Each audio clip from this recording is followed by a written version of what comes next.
আসসালামু আলাইকুম। জানিয়ে দিব হাতে থাকা সর্বশেষ আপডেট সংবাদ। শুরুতে জানিয়ে দিব সংবাদ শিরোনাম। আপা আপা বলে আর কাজ হবে না, তওবা করে ক্ষমা চান। এরপর জানিয়ে দিব জামাত নেতা আজহারের রিভিউ আবেদনের শুনানি হতে পারে কাল। এতক্ষণ শুনছিলেন সংবাদ শিরোনাম, এখন বিস্তারিত।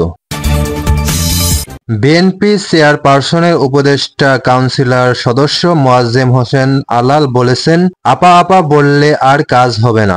শেখ হাসিনা এখন আওয়ামী লীগের নন, পরিবারের নেত্রী।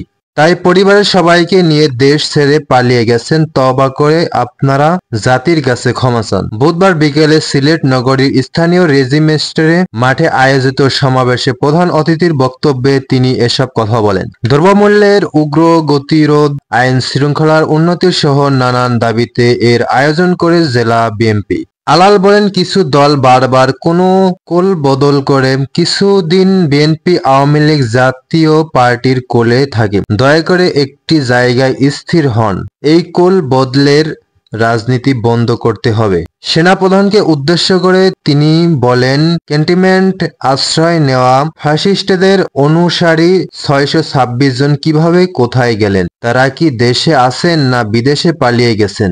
ভারতের সঙ্গে বাংলাদেশের স্বামী স্ত্রীর সম্পর্ক মন্তব্য করা মমিন এখন কোথায়? তাকে আটক করা হয়নি কেন? নতুন দল গঠনের প্রক্রিয়া স্বাগত জানিয়ে আলাল বলেন, জনগণ চাইলে আমাদের আপত্তি নেই, তবে শেভ করতে ব্লেডের পরিবর্তে কুড়াল ব্যবহার করা যাবে না। সবার সমর্থনে তৈরি হয়েছে এই সরকার। এত সমর্থন থাকার পরও দ্রব্যমূল্যের দাম কমাতে ব্যর্থ তারা। জেলা বিএনপির সভাপতি আব্দুল কাইয়ুম চৌধুরীর সভাপতিত্বে সমাবেশে বক্তব্য রাখেন বিএনপি চেয়ারপারসনের উপদেষ্টা তাহসিনা রুশদীর লোনা খন্দকার, আব্দুল মুক্তাদির ও আরিফুল হক চৌধুরী। কেন্দ্রীয় সাংগঠনিক সম্পাদক সিলেট বিভাগ আলহাজ জি কে গৌস সহ সাংগঠনিক সম্পাদক মিফতা সিদ্দিকী, কলিম উদ্দিন আহমেদ মিলন প্রমুখ।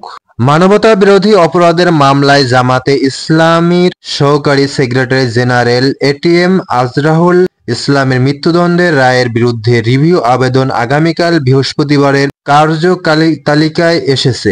আজ বুধবার বিকেলে সুপ্রিম কোর্টের ওয়েবসাইটে প্রকাশিত আপিল বিভাগের বৃহস্পতিবারের কার্যতালিকা থেকে এ তথ্য জানা গেছে। কাল প্রধান বিচারপতি ডক্টর সৈয়দ রেফাত আহমেদের নেতৃত্বাধীন বেঞ্চে এ বিষয়ে শুনানি হবে। আদালতে এটিএম আজহারের পক্ষে শুনানি করবেন জ্যেষ্ঠ আইনজীবী ব্যারিস্টার আব্দুর রাজ্জাক। তাকে সহযোগিতা করবেন ব্যারিস্টার এহসান আব্দুল্লাহ সিদ্দিকী, অ্যাডভোকেট মোহাম্মদ শিশির মনির ও ব্যারিস্টার নাজিব মোমেন। এর আগে গত ২৩শে জানুয়ারি মানবতা বিরোধী অপরাধের মামলায় জামাত নেতা এটিএম আজহারুল রিভিউ আবেদনের শুনানি পিছিয়ে ২০ ফেব্রুয়ারি দিন ধার্য করেন আপিল বিভাগ। প্রধান বিচারপতি ডক্টর সৈয়দ রেফাত আহমেদের নেতৃত্বে ৪ বিচারপতির আপিল বেঞ্চে এ আদেশ দেন। বেঞ্চে এক বিচারপতি না থাকায় আদালত শুনানির দিন পিছিয়ে দেন। ২০১৯ সালের ২৩শে অক্টোবর মানবতা বিরোধী অপরাধের মামলায় এটিএম আজহারের মৃত্যুদণ্ডের রায় বহাল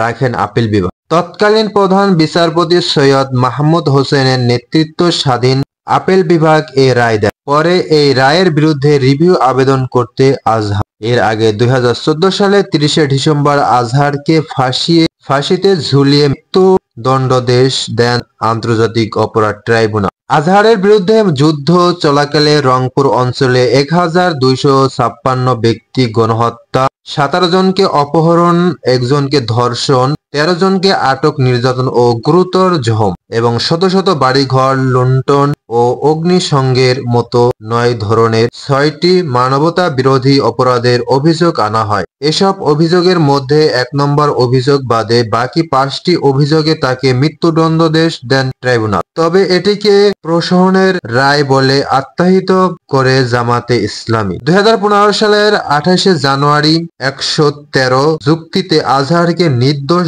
দাবি করে খালাস দিয়ে আপিল করেন তার আইনজীবীরা।